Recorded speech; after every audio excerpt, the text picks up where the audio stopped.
Everyday Samurai, Episode 47.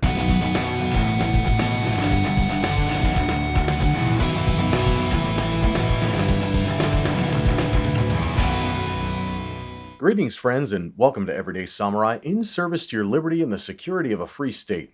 How do you do? Thank you for being here, and thank you for joining us once more for another episode of exploring how to secure the blessings of liberty to ourselves and our posterity by way of the samurai-related martial arts and science of political economy. Today we're returning to a conversation with Dr. Edwin Vieira, a noted constitutional scholar and author of Constitutional Homeland Security, The Nation in Arms, as we explore how the coronavirus response has revealed certain discontinuities of government, meaning gaps that have formed between how the Constitution was supposed to function and the way things operate today. Obviously, there's quite a lot of dysfunction that's taking place because of the proclivity for politicians and bureaucrats to never let a crisis go to waste, to exploit every opportunity for perverting what should be the instrument of security and justice into a looting machine for their own enrichment, whether it come in the form of financial remuneration or just the exercise of power. It's all to their own glory and benefit. As warriors on the dual path of scholarly and martial arts, we recognize that all war is based on deception, and politics is war by other means. So a true scholar-warrior can spot how this is true on any given day and at virtually any level of government. Yet in the era of coronavirus, things seem to have leveled up to overdrive.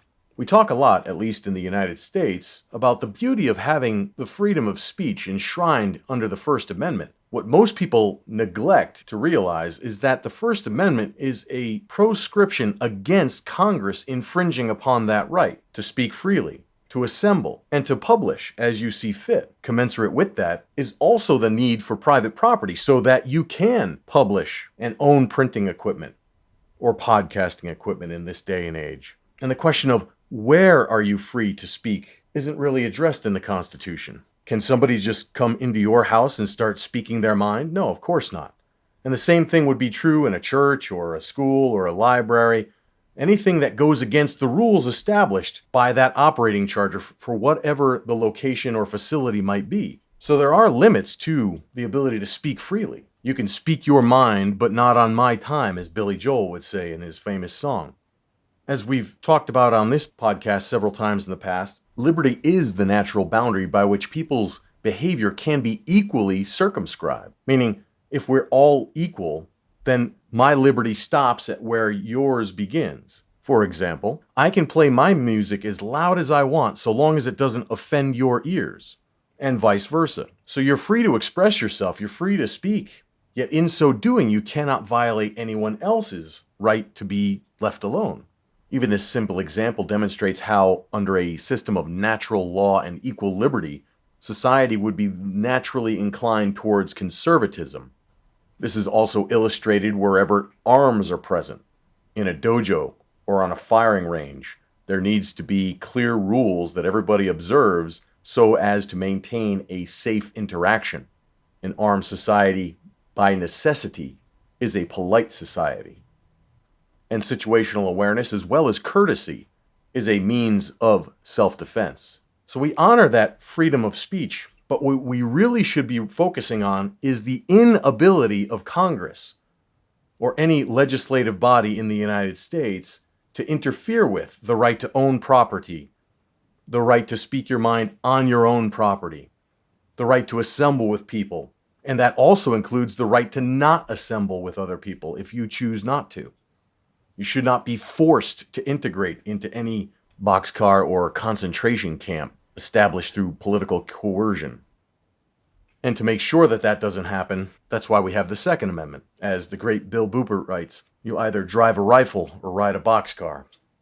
But what happens when free speech enters into political discourse, enters into draft legislation, starts to become public policy? And those policies are completely contrary to the original operating charter that we call the Constitution. What happens then? When that free speech evinces a design to subject the people under absolute tyranny, should we, the people, tolerate that speech? It's a good question, and it's one that I posed to Dr. Vieira. So I'm sure you're going to get a lot out of this episode and our conversation. It'll be thought-provoking, to say the least. But first, I'd like to ask you if carrying a tactical pen is part of your daily practice. Obviously, we don't make our own personal policy to rely on a tactical pen when it might be a knife or a gunfight. It's certainly not the right tool for that type of job. But sometimes, because of legislative infringements in the world that we do occupy now, we don't have much choice. And a tactical pen might be the best available tool, given the current climate. So I'll give you 3 reasons why I think everyone should be carrying a tactical pen. Number 1, we are in a coronavirus environment, and you don't know what kind of germs are being passed around when someone hands you an object, and that includes a pen. So if you're signing any kind of receipts or contracts or anything along those lines, when someone hands you a pen, you should be able to say, "No, I have my own pen." And in this way, you can stop the spread of germs. Number 2, taking the pause when somebody hands you a pen or a document to be signed, and then choosing to take out your own pen gives you another opportunity to reflect, to exercise choice in your own life, which is something that we all need more of. So you get to decide whether or not you're going to sign that document, whatever it is that's being put in front of you. And you do so with a sense of deliberation. You take advantage of the pause between the stimulus and how you will respond. You actually create that gap by making the choice to take out your own pen and signing whatever it is that needs to be signed with more conscious awareness and deliberate choice. In this way, you have another opportunity to practice mindfulness, a skill that every warrior needs. And then number 3, in the event of the worst case scenario, you have some kind of tool that can penetrate soft tissue or even break bones. Whatever it takes to get yourself out of that situation, at least you have something other than just your bare hands. Because we human beings, when you look around, you recognize that the human body is not very well designed for combat, which is why human beings always fight with tools. That's the big difference between sport fighting and combat, and why we study a samurai-related martial art, because the samurai were always armed with at least one edged weapon, and usually more than 2. It is also why the United States Constitution deems a militia of armed, organized, and disciplined citizens to be necessary to the security of a free state. It's not optional. It's absolutely necessary that free people be armed, own, and carry, and routinely practice an armed martial art so as to execute the law, repel invasions, and suppress insurrection. It's not optional. Necessary. And you're part of that solution. No matter what current legislation or regulations say, being armed is a civic duty. So now is the perfect time to pick up a tactical pen, whether you have one or you need an extra one. I usually carry at least 2, especially when I travel. One to throw and one to use close up. Go to shop.everydaysamurai.life and check out our selection. Every purchase of a tactical pen from shop.everydaysamurai.life also receives a bonus download of our Tactical Pen Basics Employment Guide. It covers mindset, target selection, and some basic tactics as well. So check out shop.everydaysamurai.life for the best tactical pens you can find on the market. That's shop.everydaysamurai.life. While you're there, sign up for the mailing list so we can stay in touch as well. And with that, let's jump back into our conversation with Dr. Edwin Vieira.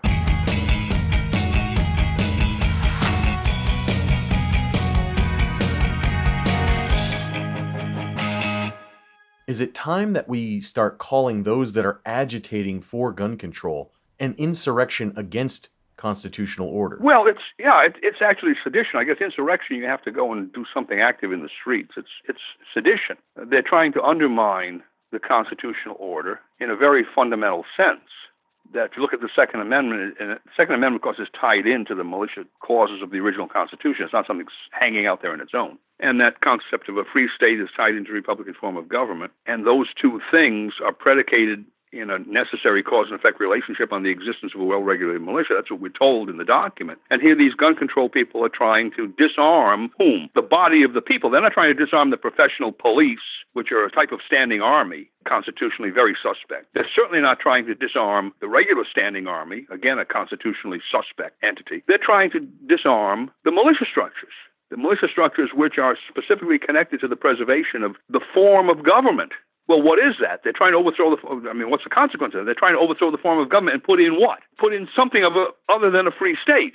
Because if a militia is necessary to the security of a free state, and you remove the militia, then the thing that's necessary is gone, and therefore you can't maintain the free state. I mean, this is simple. This is like grade school logic if you read the document. I don't think a lot of them necessarily believe that. You got a lot of dupes. What was Lenin called them, right? Useful idiots. They don't understand what the revolutionary consequences are of what they're doing. They've been sold some bill of goods, and it's for the good of the children, all these various slogans and mantras, which have very little to do with reality. But statistics have nothing to do with this.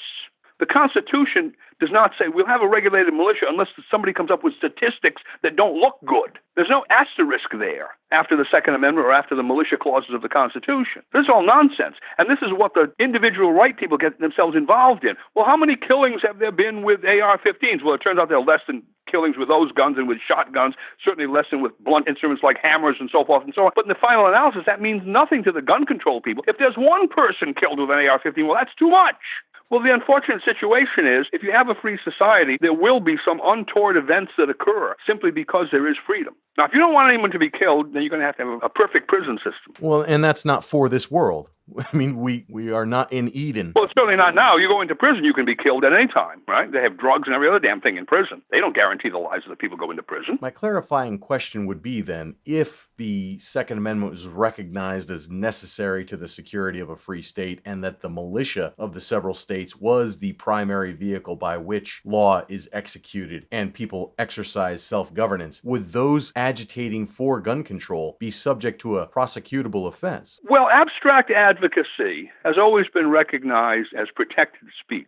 So if you simply get up on a soapbox in Boston Common and you advocate as an abstraction the desirability of a Marxist revolution in the United States and the imprisonment of all the bourgeoisie, that's a protected activity. But if you then say, you start handing out pitchforks and torches, and you then say to the crowd, we're going to march now on the Ritz-Carlton Hotel and haul all the bourgeoisie out of there and take them to a labor camp, that's a different story. And that's what's called advocacy brigaded with action. That's the term that some of these Supreme Court opinions use. And the classic case is a case called Brandenburg versus Ohio, which dealt with the criminal syndicalism law. Anyone who advocates the overthrow of the government of the United States or the state of Ohio by force or violence. And they said, well, they have to do more than advocate. They have to try to incite people to imminent lawless action, okay?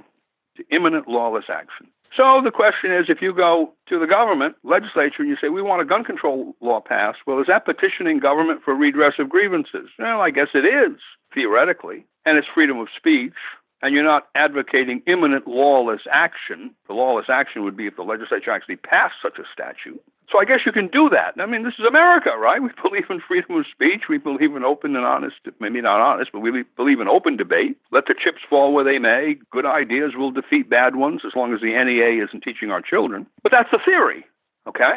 And it's only when that advocacy steps over the line from abstraction into action. Now, what I would say in a lot of these situations is, because we have a conflict, say with the President of the United States versus the governor of New York or whatever, one of these people promoting gun control. And the president says, you know what's happening here? As soon as you disarm those people, you are making it impossible for me to call forth a militia to perform various functions that I might want them to perform. And therefore, we have a direct conflict.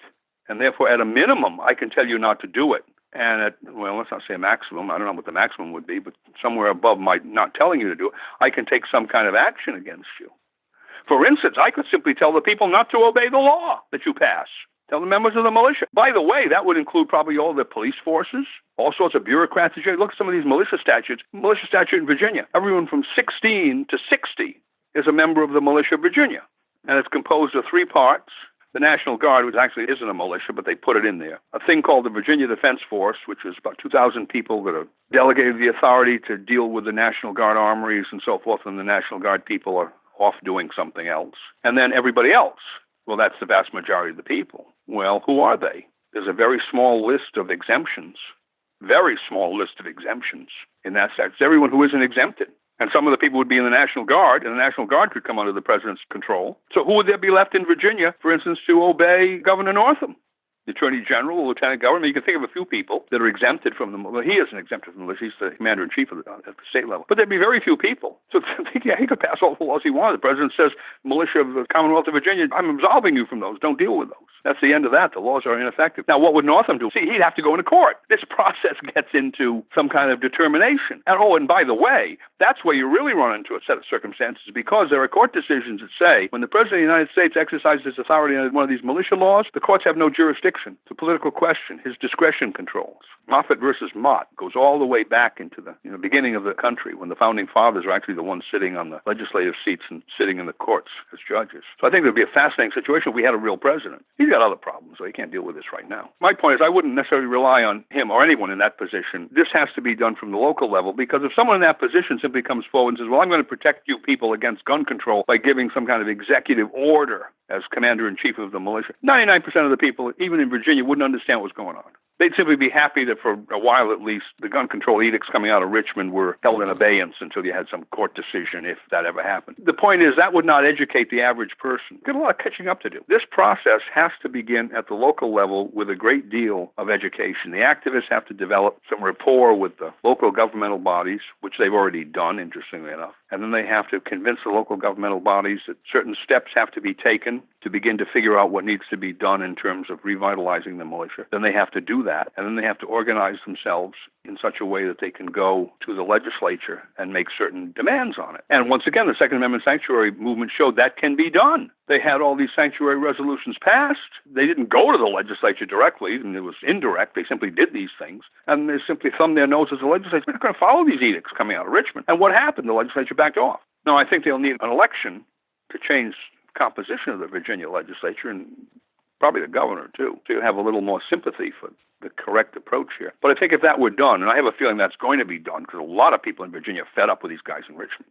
And they were people who didn't come out to vote the last time because they thought, oh, well, we got Trump in the White House. We don't have to worry about gun control. And they forgot about the fact that the gun control can come out of the state legislature. So they'll change the composition, I think, of the Virginia government in Richmond. And that will make it more amenable to what I'm talking about. But what I'm talking about depends upon not simply pressure coming from the grassroots, but the plan coming from the grassroots. You don't want to say, legislators, you figure out in Richmond what we ought to do, because it will be a mess. You've got to come to them and say, this is what you're going to do. And that has to be decided at the local level, and it would take a fair amount of not only education, but consideration of different circumstances, because you want the militia structure to give a certain amount of discretion, delegate a certain amount of independent authority down to the local level, so that the local people can deal with peculiar problems. They may have rural counties and semi-rural counties and urban areas, whatever. And we actually have that if you look at the emergency management law. And that's an interesting thing, because that kind of a law should have been part of the militia structure. They understand that they need a law of that kind. They just didn't know how to write it, or how it should be structured constitutionally. But if you look at that particular law, it gives the local jurisdictions some leeway to design part of the emergency management plan at their level to fit their peculiar circumstances. So the people who wrote that emergency management law had some understanding, some vague understanding, that a one-size-fits-all directive coming out of Richmond would not work, or coming out of FEMA, because all this comes down from Washington. FEMA sends it to the Virginia Emergency Management Agency, and then it filters down to the various local governments. And so I would look at that. Every state probably has a similar structure. So they all have some discretion and leeway for the local governments to plan for quote-unquote emergency preparedness. Of course, the militia are the ultimate plan for emergency preparedness. So they just start working on that basis. They say, we don't have it, we ought to have it. We have something in our state statutes that tell us who these people are, from whom we can draw. We have the structure at the national level as to what our ultimate authority may be if Congress calls us forth under the command of the president. So now what do? How do we organize people? How do we recruit them? How do we divide them up by skill sets? How do we provide for training? Who's going to pay for equipment? See, there's a simple idea right there. Who's going to pay for the equipment? Well, historically in the militiaman paid for his own equipment. He bought his own firearm. He bought his own tomahawk or sword or whatever. They had a whole list of things he had to have, unless he was too poor. And then there were various ways that they solved that problem. I won't go into the details on it. And one of the ways they solved the problem was they fined people for noncompliance. Ones who didn't have their equipment, ones who didn't come up for their normal training, whatever, ones who misbehaved at training, there were fines. And they used that money to pay for equipment for the people who were not financially able to provide it for themselves. So now we have this huge population, 7 million people, let's say half of them, 4 million people in Virginia, probably more than that, 5, 6 million, because it would be from 16 on up, who are eligible for the militia. And a lot of them might not want to perform any function at all initially. They say, okay, we'll give you an exemption. There'll be some training you have to have because we want everyone to be knowledgeable about firearm safety and so forth, and we want everyone to sign up as to what his skill sets are. Some things you're going to have to do. But other than that, if you pay $50 or $100 or whatever a year, you'll have an exemption from immediate service. And where does that money go? Well, it goes to the other people in the militia. The thing would be a self-financing operation. And as you went along from year to year, it would be $100 this year, it would be $110 next year. A couple of years from then, it would be $125. And you keep bringing more people in because they realize, oh, yeah, if I have to spend $200 a year, I may as well perform some little function here. And you begin to integrate them in the system, and then sooner or later they begin to realize, yes, I really do have a duty to my community. This isn't just a matter of my escaping some fine that they're going to impose on me. So eventually I'm going to willingly do this. Maybe it'll be the next generation that learns that. I don't know. But that was the basic concept. And so you could do it right now. We wouldn't need to have we have too many people to bring them all in at once. We couldn't train them, organize them, equip them now, although some of them would already be equipped. I always think of the construction people, guys that own places that have bulldozers and cranes and heavy equipment, and that's business in the locality. Those people become part of the militia. Would you like to be part of the militia doing what you're doing? And we'll provide you with funds when we call upon you. We may even provide you with funds to get more equipment. And the answer would be, yeah, I'm sure. Even if we didn't say you have to do it, I think they would probably mostly say, yeah, absolutely, we'll do that, because that's in our line of work. So we already have a lot of people organized. We have too many people to bring them all in. We have a lot of those people who would be perfectly willing to pay a certain amount of money to avoid compulsory duties. And we have a huge number of people who, because of the COVID-19 panic, understand that somehow or other, unless we do something, our whole way of life is going to change to, what do they call it, the new normal. How do you say that in Cantonese? Well, whatever. All right, we're going to have this new normal, which will never end. I have never heard anyone talking about the new normal who have said, at a certain point of time, we'll go back to the old normal. We're going to have the new normal forever. Returning now to the revitalization of the militia structure, I'd like to look at the way that the general government subsidizes and promotes professional or collegiate sports and see how those resources could be better directed towards actively promoting and incentivizing participation in militia-related activities. Well, look at the power of Congress. Congress has the power to provide for organizing, arming, discipline, and training the militia. And the states are given the authority to actually conduct the training. So if they have the power, Congress, that is, has the power to provide for organizing, arming, disciplining the militia, then that would be a subject that was within the authority of Congress to provide funding, to spend. Right? You don't organize something without spending some money on the process. You don't arm people without spending some money on the process. Now, they could, with respect to, say, the small arms, rifles, shotguns, handguns, that type of thing, because traditionally that was done by telling the militiamen, go into the private market and buy these things for yourself. And that's actually, if you think about it, that's actually what Congress is doing now, although they don't understand it. They are providing for arming the militia by not exercising unconstitutional power like the Clinton assault rifles ban and allowing people to go into the free market and buy essentially anything they want that would be useful for the militia, other than machine guns, and that's another problem. We leave that aside, right? It's the states that are now interfering in this. It's the states that have all of these assault rifle, assault weapons bans, however you define assault weapons. Right? There's a doctrine called preemption, which goes to Article 6, Clause 2 of the Constitution. The Constitution and the laws passed in pursuance thereof are the supreme law of the land. And there is a doctrine that says, well, when Congress has decided that an area of its competence is supposed to be applied or enforced in this way, the states can't do something to interfere with that. So, for instance, if Congress passes a law dealing with interstate carriers, truck drivers, and what they can do and can't do in crossing state lines, no state can say, no, we're not going to allow you to do that. So here we have Congress that is following the traditional method of arming the militia by simply leaving the free market to a very large extent open in every state so that people can buy guns from gun dealers. And here are the states coming in and saying, no, you can't do that. Not in New York, not in Connecticut, not in Massachusetts, not in Maryland, not in Virginia, whatever it is. You can't do that. Well, that's a direct contradiction of what Congress is doing, and therefore it's preempted. That's the expression. So there's an example. If we had people in Congress that understood what they were doing, or a president who understood what he was doing, that's one way to solve that particular problem.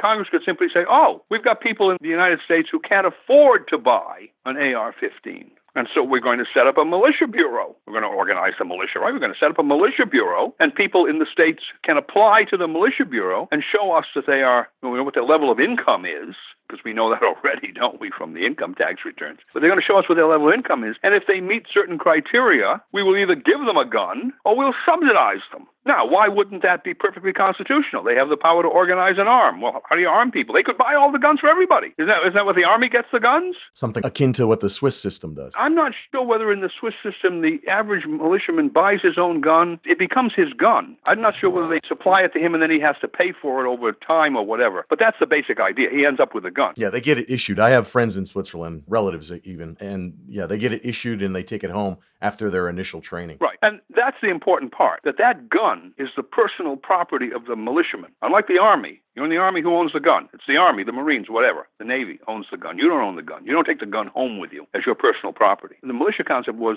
that the average person, and the militia was the body of the people, so it was essentially everybody, because they didn't have exemptions except for the Quakers and the Mennonite conscientious objectors. Everybody had a gun, and it was his gun. Why? Because if it wasn't his gun, if it was in a government armory, maybe that tyrant, if he took over, would take those guns and not let the militiamen obtain them. And the only example that changed was if someone was too poor to buy a gun, they would issue him a gun, and he would keep it in his own home, unless he left the state. When he left the state, he'd have to turn it into the militia so he could give it to somebody else. He didn't get to keep the gun for his own. He'd have to go to another state and get a gun there. But looking at it now, if you say, well, would it be constitutional to spend that money? Yeah, anything that would have to do with organizing, arming, disciplining, and training the militia, Congress could spend money on it just as it does for the regular armed forces. I would like to also address the unconstitutional spending on basketball, football, baseball, giving the NFL a special place within the FCC regulations to promote their broadcasts and things along those lines. If those unconstitutional activities were then redirected to the actual promotion of revitalizing the militia, the availability of those resources would make that revitalization very robust. Oh, absolutely. You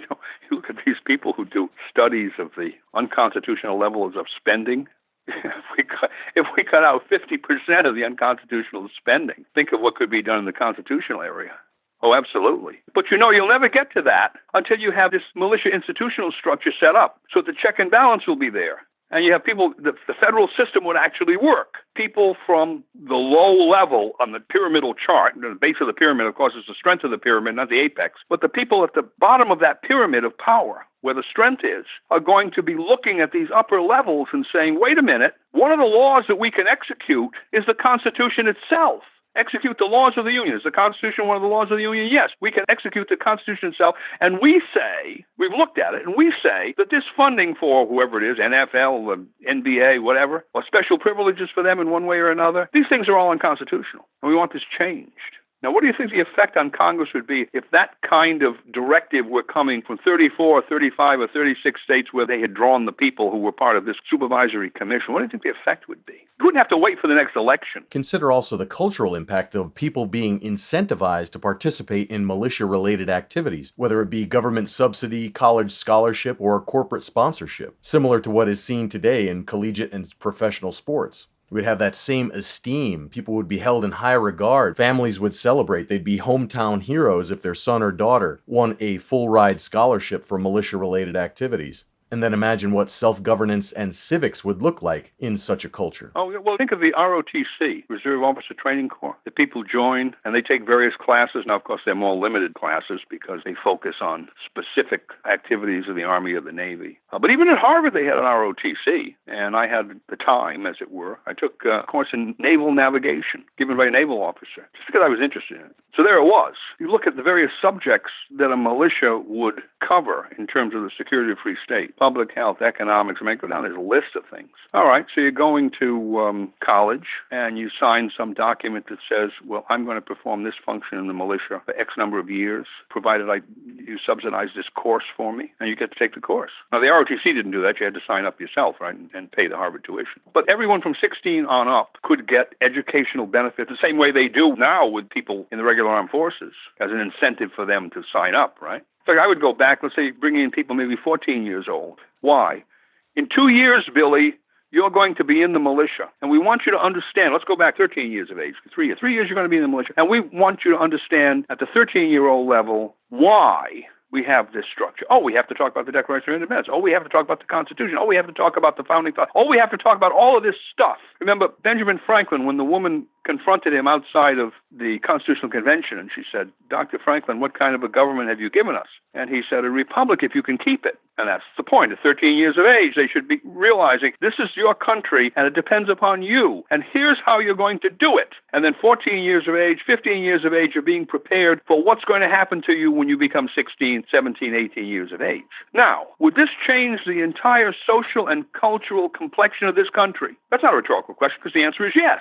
Of course it would. Would this drive every teacher who's associated with the National Education Association out of the public schools? You bet your life it would. All the cultural Marxism would disappear if you were teaching militia science. That's what I'll call it because it is a science of politics, political science. Militia science from 13 years on up. And of course, what's being taught to the people in the middle schools, a lot of the people in the grade schools are going to be looking at too. And the parents and so forth, and the whole culture will change. Well, yeah, you go from the Cub Scouts to the Boy Scouts in that type of graduated fashion, in increasing complexity of subjects to prepare someone to actually take their place in the world. That isn't what happens with the regular armed forces, okay? Regular armed forces probably could never justify, I think people would be extraordinarily suspicious if the regular armed forces came and said, we want to teach armed forces courses starting at 13 years of age. We would say, what are you getting ready for? A push, a Golpe, a coup? What is going on here? We don't want that. Court-martial those generals who are proposing that. It's extremely dangerous. But it could be done for the militia. In fact, it ought to be. Again, it's not teaching all of these kids how to fire a rifle. It's teaching them what is the concept of a free state.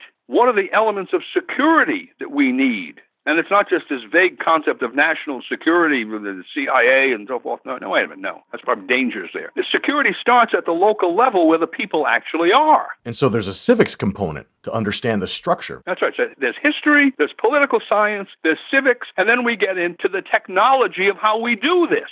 Let's say political science at one level, and then the next level is the technology of how we actually do this.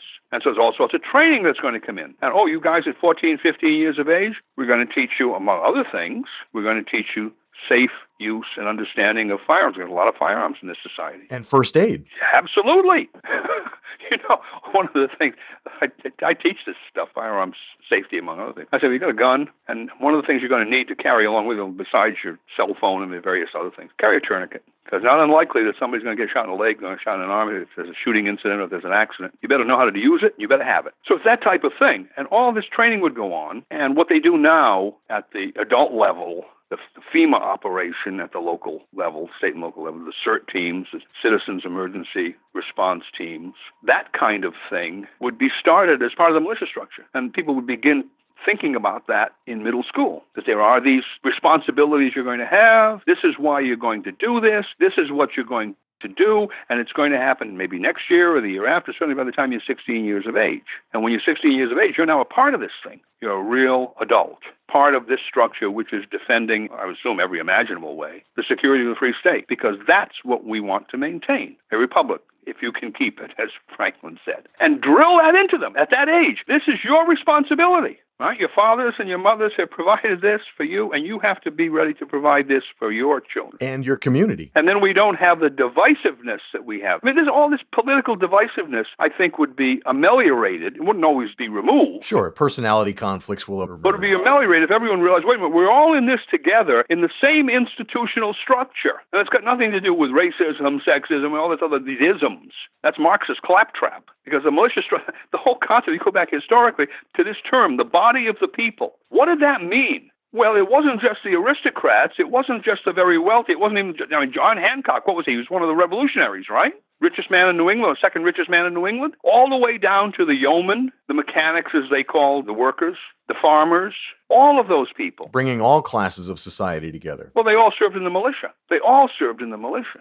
This was a duty that applied to everyone, except a small group of exemptees, and they were usually people who were in the courts, the judges, the clerks, sometimes the ministers, sometimes the doctors, although that didn't really work out because the doctors always went off with the military forces. Ferrymen, millers, because of the nature of society, these were people who couldn't be taken away from their civic functions or else the societies would have problems. But that was a very small list. Everybody else was in it. From 16, Massachusetts, it was 15, all the way up to the point at which you were superannuated. And the whole point of this was if you were in this community, you were born in the community, you got to 16 years of age, or you came into that community at 16 years or older, you had a civic responsibility to perform these functions. Even if you were a Quaker or a Mennonite, there was something you were going to do. Why? Because you were part of this community. No man is an island.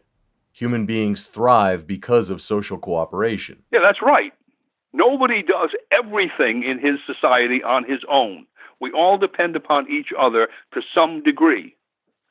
And as a consequence of that, we should all recognize that we have some kind of obligation to each other to maintain this society. Yes, that's true enough. We all do owe something in return for the benefits we receive of participating in community. We all are indeed the beneficiaries of the generations that have come before. However, the socialists will pervert that arrangement and capitalize on that sense of community obligation such that no one will actually be secure in their persons, houses, papers, and effects anymore. And in effect, destroy the whole purpose for having community in the first place, which is social cooperation through the security of a free state. Yeah, that's right. The Constitution is fundamentally inconsistent with and antagonistic to socialism in the Marxian sense. I mean, a lot of people use socialism in the sense of if government does anything, it's socialism. But in the Marxian sense of centralized control over production, distribution, and so forth, with only a few little spots left. I mean, even private property is not really there because it's always subject to extreme regulation. And you look at the Constitution, well, Fifth Amendment, can't be deprived of property without due process of law. Heaven's sake, what could that possibly mean, given what due process of law is in the rest of the Constitution? Is that just have one thing, is that compatible with Marxist socialism? Would Lenin look at that and say, oh yeah, that's the blueprint for the Soviet society? I mean, even that is, I mean, you would think that even AOC could understand that. One would hope. You would have to to get her program, or the program that she espouses in one way or another, get that into place. You would have to, I won't even say amend the Constitution, you'd really essentially have to throw it out and put something else in. I don't know how you'd go about amending it to get where she wants to go. Well, and that's one of the reasons why the whole Second Amendment movement needs to be rebranded to put, we should start with why. We should put the end in mind. And the end is the security of a free state. Well, exactly. As I like to tell these people, I say, do you really think that you can maintain a free state by having an AR-15 and 3,000 rounds of ammunition in your cellar? You and your gun and your ammunition in your cellar. Is that going to maintain a free state against any kind of tyranny that would be worthy of the name tyranny? You have no organization. You probably don't even know the people that live across the street from you well enough to depend upon them in an emergency. And if the tyrants wanted to come after you while you're cowering in your cellar, who would defend you? And I usually get the blank deer in the headlights look. Now, they don't like to admit the consequence of that, but that's the truth of it. The individual right, yeah, you have an individual right, you have a gun, until they decide to take it away from you. And then at that point, something collective has to happen. And all I hear from these people, unfortunately, as well, that everyone's going to stand up. Stand up how? You're not organized. You're not trained. You're certainly not disciplined. You couldn't tell me what militia company you belong to. Who are your officers? What is your authority, legal authority? You start asking those questions, and the answer is, well, they don't know any of this. Let alone having any contingency plans. Well, of course they have no plan. It's this airy thought that when the tyranny becomes bad enough, somehow people will rise up. But you go back to Massachusetts in 1774 and 1775, those people were highly organized. They had militia companies and even larger units, battalion strength, regimental strength, throughout Massachusetts. And how? Not as a result of people exercising an individual right on their own. It was a response to statutory mobilization. Every one of the colonies had some kind of statutory structure, other than Pennsylvania, because the Quakers didn't want to make it compulsory. Leave them aside. That was a peculiar situation. They eventually did in 1776, but every other one did. It wasn't simply a matter of, well, a fellow had a gun in his farm, and when he heard the bells ringing or the drums beating, he decided to exercise his individual right to keep and bear arms. That's not what he did. When the bells rang and the cannon went off and the drums beat, he knew he had a statutory duty to show up on Lexington Green, which they did. Yeah, we can't wait until we're the last Jews in Warsaw to mount our resistance. Well, that's exactly the point. Now, of course, they were in a difficult situation because they didn't have any of the legal structures that we have in our Constitution. Of course, they were subject to, occupation and God knows what else by the German army and worse, the SS. But in a sense, there's your classic example, kind of the individual right to keep and bear arms, because they didn't all have guns. They tried to get guns. But there they were. They finally decided they had taken enough, and if they took any more, they would be exterminated. And so they had to rise up against the tyranny. And what happened to them? You would think that would be a lesson for everyone. Right. It was a valiant attempt, but ultimately, they were not able to withstand the onslaught. Yeah, and it was doomed from the start. So that made them more valiant, right? That they fought. I would think if I were in that situation, I would be fine. I realized I can't win this, right? We're going to make a statement, as it were, right? A historical statement that we won't tolerate it. We're not simply going to go off into the night like sheep to the slaughter, but it's very, very, very unlikely that we're going to be able to defeat this military machine. We didn't have the weapons. Even the Polish Home Army rose against the Germans. While Stalin's people were on the other side of the river, they're watching, doing nothing. Well, the Polish Home Army was much better equipped than the Jews of the ghetto, and with a little help, they might have been able to do something. But what happened? Well, they didn't get any external help, and so they were, defeated. And I guess they weren't wiped out, but they were defeated. And so you look at here in the United States, you got these individual right people. They're certainly not organized even to the level of the poor Jews in the ghetto. They have guns. Americans have a lot of guns and ammunition, but it's a question of collective action. And it's a question of legal authority. If you're standing on the basis of the constitutional militia structure, you have specific governmental authority, the highest governmental authority, executing the laws, for heaven's sake. If you're standing on the individual right to bear arms, you have this interpretation of the last 14 words of the Second Amendment. And you know who decides that for you? The legislators who pass gun control laws and the courts that enforce them. And the regulatory agencies that do the licensing, like in Florida, it's under the Department of Agriculture, for crying out loud. Or whatever. And in Virginia, it was interesting that when they had the bill for assault rifles registration, they first had a bill that they were going to ban them entirely, and then they gave up on that, and they said, well, we got this other bill, we'll just register them. And they gave up on that one too. But that particular bill said, well, the guns were going to be registered through the state police. I thought, this is fascinating. The militia are constitutional entities. The state police are not. If you read the history of the state police, it's rather pathetic. They started off as bureaucrats in the traffic licensing division when cars first got on the roads, and they figured out there was a way to make money off of this by licensing them. That's their history. They have no constitutional provenance whatsoever. And so you're going to put the militia subject to the control of the state police? Talk about the cart before the horse. Ridiculous, but there it is, okay? And so there's our difficulty. Our difficulty is one at this stage of the people who should be most knowledgeable about the Second Amendment have this idea that they can excise 13 words out of it and still understand what it means. Well, all I say to them is there any sentence in the English language in which that is an appropriate thing to do a priori? You come to a sentence in the English language and say, I can simply excise certain words from this and I will still understand what it means. And the answer is, well, no. Normally, a sentence is an indivisible whole. That was the author's intent, to convey a particular thought. Unless he's prolix, he put in the words necessary to convey that thought. And if you start striking words here and there, something will be lost.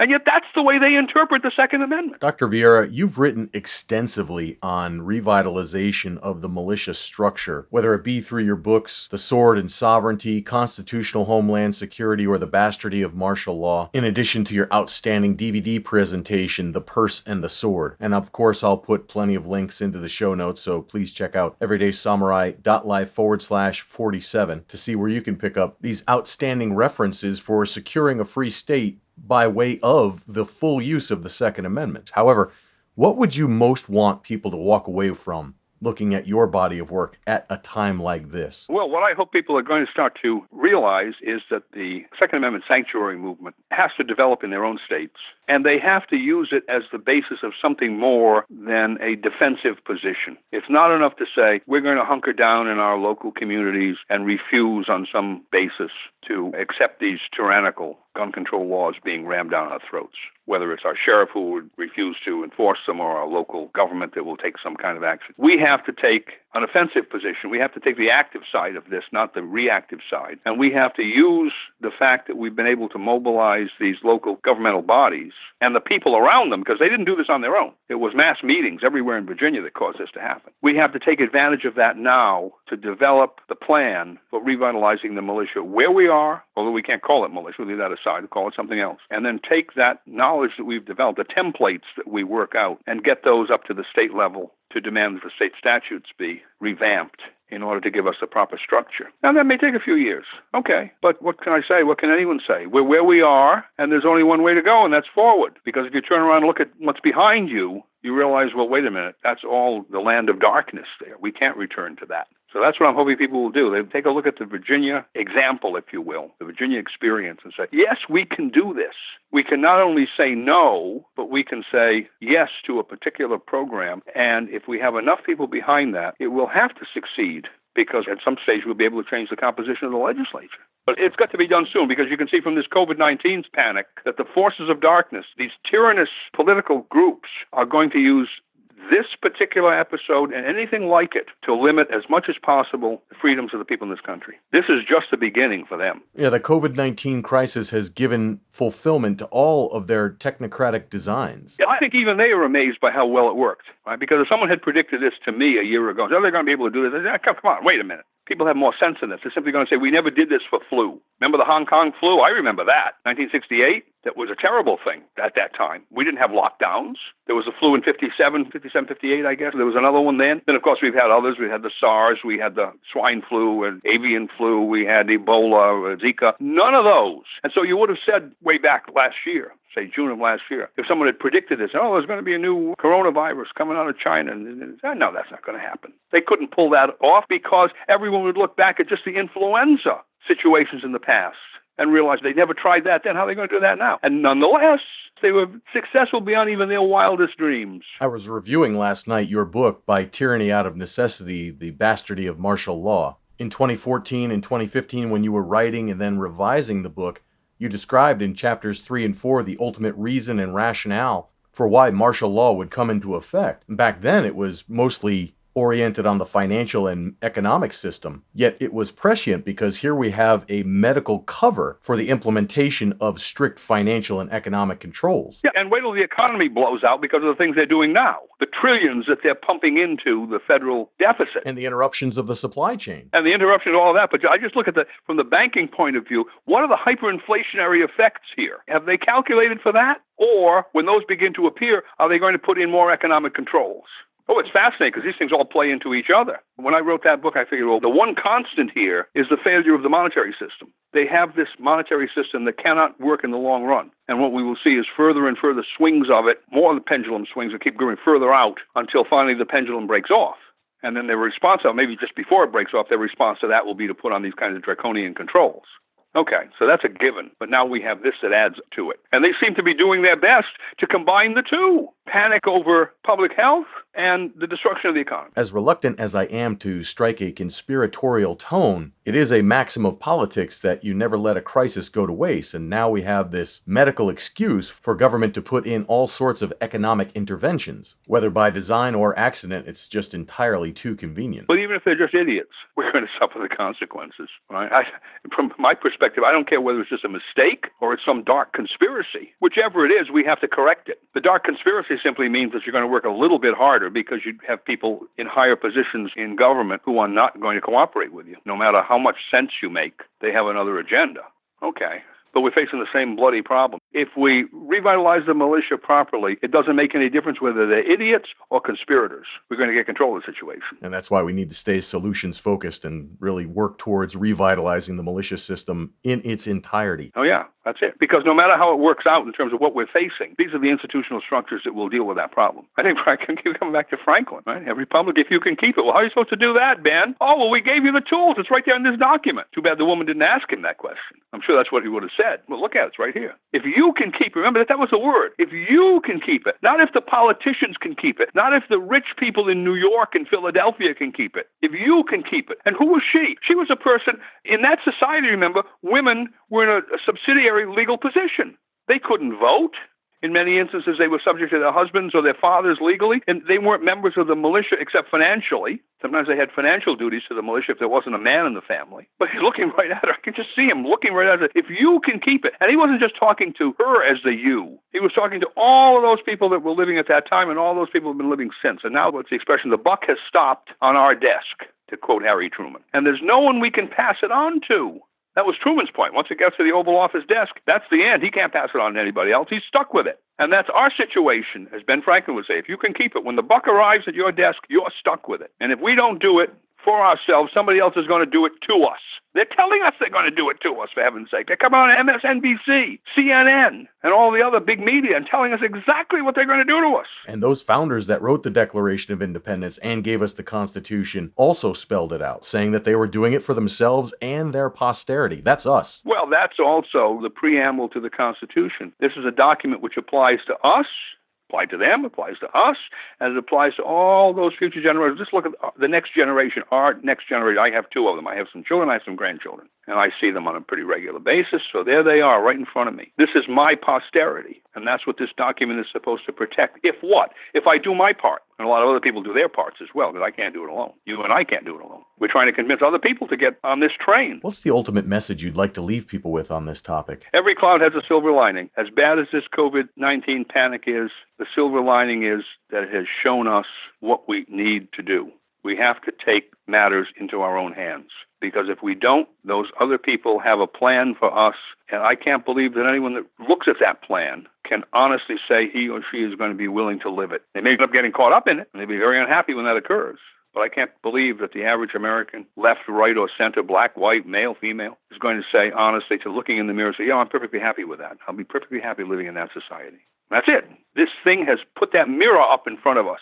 You look in the mirror, and it's telling you what's going to happen to you. The magic mirror, a Walt Disney production of some kind, the magic mirror. It's telling you what's going to happen to you. Unless, as Benjamin Franklin said, republic if you can keep it. The blueprint, the template, is the most successful one from the point of view of political science, economic development, whatever the world ever saw. Unfortunately, people have allowed it to be circumvented. The Constitution is not dead, or this isn't a post-constitutional world. I hate hearing that. This is a post-constitutional world for my grandparents. They're dead. The Constitution is dead. It's right here. It's the law. We're not talking about something that has been superseded like some other law. It's the law. No, we've got a lot of people that don't want to follow it, all right? That's the problem. But it is the law. Indeed, it is still the supreme law of the land for the United States. And so what we need to do is enforce it. And if the representatives, let alone the administrators and the agencies, but our representatives refuse to do this, it's because we refuse to exercise our own authority. We're the ultimate government. Declaration of Independence says that. The people delegate authority to the government. How can the people delegate authority they don't have?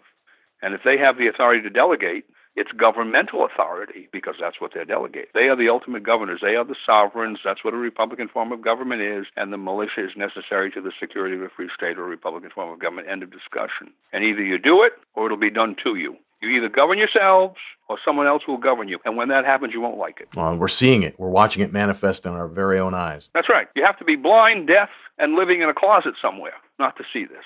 That's it. That's kind of my final word. The choice is yours. They have manifested to you what their choice is, what their plan is. And they're simply expecting that you're going to go along with the program out of fear or lethargy or insouciance or whatever the lack of public spirit and virtue may be, whatever label we want to apply to it, that you're going to do that. I'm not going to do it.